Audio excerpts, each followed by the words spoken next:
Begitulah cepatnya hari itu berlalu. Hari berubah menjadi pekan, pekan menjadi bulan, bulan menjadi tahun, tahun menjadi windu, windu berubah menjadi abad. Yang mati hilang, yang dulu hidup kaya, hari ini hanya tinggal kenangan saja. Kemana mereka dulu yang hebat-hebat, bangsawan, para penguasa? Semuanya mati ditelan zaman. Yang tinggal hanya apakah dia orang paling baik, dicatat dengan tinta emas, atau dia orang paling jahat, dihujat, dicaci dan dimaki. Harimau mati meninggalkan belang, gajah mati meninggalkan gading, manusia mati meninggalkan nama, nama yang baik atau nama yang buruk. Wa tilkal ayyamu nudawiluha bainan nas. Demikianlah hari demi hari kami pergantikan di antara manusia. Untuk apa hari ini dirubah Allah Ta'ala? Mengapa hari ini datang silih berganti dan kita ada di dalam zaman itu? Liya'lamallahu alladhina amanu. Allah ingin menguji siapa yang imannya tetap istiqamah, siapa yang masih tetap beriman sampai hari ini. Khatib mengucapkan alhamdulillah, nikmat yang paling besar adalah nikmat istiqamah dalam iman dan Islam. Berapa banyak ketika hari berubah, yang dulunya dia adalah orang baik-baik, hari ini berubah menjadi tidak baik. Yusbihu mu'minan, pada waktu pagi dia beriman, wa yumsi kafiran, petang hari dia berubah menjadi kafir. Maka kita selalu meminta, ya muqallibal qulub, wahai engkau yang membolak-balikkan hati, tsabbit qulubana, kokohkan hati kami, ala dinik, dalam agamamu, wa ala ta'atik, dalam ketaatan kepadamu. Berapa banyak yang dulu susah melarat, miskin, untuk sesuap nasi pun sulit, tapi begitu dilapangkan Allah rezekinya, tidak menjadi hamba yang bersyukur. Dia lalai, dia sangka itu karena jerih payahnya, dia kufur nikmat Allah Subhanahu wa ta'ala. Tapi siang hari ini alhamdulillah, ada hamba yang disehatkan Allah, dia tetap bersyukur. Ada hamba yang ditingkatkan Allah rezekinya, dia tetap bersyukur. Ada hamba yang dinaikkan Allah kuasanya, dia tetap bersyukur. La in syakartum, kalau kamu syukuri nikmat itu, la azidannakum, pasti akan kutambah. Wala in kafartum, tapi ingat, kalau kamu kufur, kamu ingkar, inna azabi lasyadid, azabku amat sangat hebat, amat sangat dahsyat, amat sangat mengerikan. Berapa banyak orang di masa lalu mati dalam azab Allah Subhanahu wa ta'ala. Tapi itulah manusia, diambil dari kata nasya, lupa. Dia tidak pernah ingat apa yang pernah ditimpakan Allah kepada kaum-kaum sebelumnya. Wa ila samud akhahum salihah, kepada kaum Samud diutus Nabi Saleh. Mana mereka sekarang? Punah, musnah, tidak ada lagi di atas muka bumi Allah. Wa ila Madyan akhahum Syuaiba, kepada kaum Madian diutus Nabi Syuaib. Mana mereka sekarang? Punah, musnah, tidak ada jejaknya di atas muka bumi. Wa ila Adin akhahum Huda, kepada kaum Ad diutus Nabi Hud. Tidak satu pun ada di atas muka bumi, tapi orang tetap juga angkuh dan sombong. Memang itulah manusia yang berada di atas muka bumi Allah Subhanahu wa ta'ala. Maka orang-orang yang baik tidak pernah berhenti mengajak kepada kebaikan. Umat ini dikatakan baik bukan karena banyak ibadahnya. Umat ini dikatakan baik bukan karena dia pergi bolak-balik ke kota Makkah Al-Mukarramah untuk haji dan umrah. Allah puji umat ini, kuntum khaira ummah, kalian umat terbaik. Kapan? Bila umat ini disebut umat terbaik? Ta'muruna bil ma'ruf, ketika engkau sanggup mengingatkan saudaramu dalam kebaikan. Pagi ingatkan tentang siang, siang ingatkan tentang petang, petang ingatkan tentang malam, malam ingatkan bahwa esok pagi kita tetap berbuat baik. Wa tanhauna 'anil munkar, larang mereka dari perbuatan mungkar. Maka hari-hari yang sudah kita lewati di masa yang lalu, sanggupkah akan pulang kembali? Pepatah Arab mengatakan lan tarji'al ayyamul lati madat, yang lalu tak dapat terulang kembali. Apakah semua itu berlalu begitu saja? Tidak ada yang percuma, tidak ada yang gratis, tidak ada yang sia-sia. Semua akan diminta pertanggungjawaban di hadapan Allah Subhanahu wa ta'ala. Sejak kita tegak di atas muka bumi ini, sejak kita diberikan nafas, diberikan hidup, diberikan nyawa, maka sejak itu kita ditanya, apa khalaqnakum abatha? Apakah kalian kami ciptakan sia-sia? Apakah kami sangka? Apakah kamu semua menduga bahwa kami menciptakan kamu lalu kamu tidak akan kembali menghadap kami?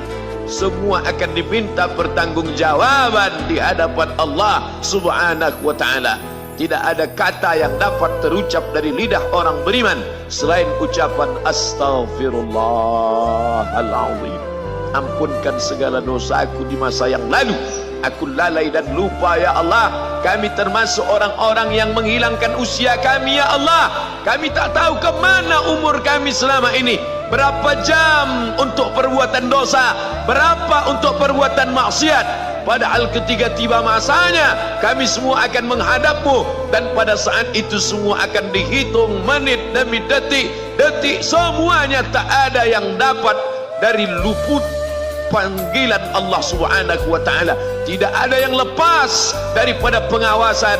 Inna alaikum lahafizin. Bersama kamu ada malaikat hafazah kiraman mulia, katibin mencatat, ya'lamuna ma taf'alun. Dia tahu semua yang kamu lakukan. Betapa waktu-waktu yang lalu itu tak dapat kita tebus dengan apapun selain kita perbaiki di masa yang akan datang. Tingkatkan kualitas salat berjamaah, tingkatkan membaca Al-Quran. Andai usia kita sudah lanjut, tak dapat kita jemput, maka kita didik anak cucu generasi akan datang menjadi generasi yang Qurani dan Islami. Sab'atun yudhilluhumullah, ada 7 di antara yang dapat naungan Allah. Yauma la dhilla illa dhilluh, hari itu tidak ada naungan kecuali naungan Allah Subhanahu wa ta'ala. Di antara yang mendapat naungan itu adalah syabun, anak muda, nasya'a fi ibadatillah, anak muda yang tumbuh beribadah kepada Allah Subhanahu wa ta'ala. Andai masa muda kita penuh dosa, andai masa muda kita penuh narkoba, andai masa muda kita penuh zina, wal iyadzubillah wa na'udzubillah, jangan sangka Allah tutup pintu taubat. Innallaha la yaghfiru ayyushraka bihi. Allah tak terima taubat orang yang mempersekutukannya. Wa yaghfiru ma duna dzalika liman yasha. Tapi taubat selain itu diterima, dibukakan Allah Ta'ala. Mari perbaiki anak menantu, cucu, kawan, sahabat, andai talat, ajak ke jalan Allah Subhanahu wa ta'ala. Itulah salah satu memperbaiki yang masa lalu, kita perbaiki di masa yang akan datang. Di antara tujuan Allah mengapa dia buat kita masih hidup di akhir tahun ini, ya'lamallahu allazina amanu. Allah menguji siapa yang masih tetap dalam istiqamah iman dan Islam. Tujuan kedua, mengapa Allah buat kita hidup sampai hari ini? Wa yattakhidha minkum syuhada, wa yattakhidha minkum syuhada. Allah ingin melihat siapa di antara kita ini yang layak untuk menjadi syuhada. Iskariman, hidup mulia, au mut syahidan, atau mati syahid. Pilihan orang Islam tidak banyak. Kalau hidup, hidup mulia. Kalau mati, mati syahid.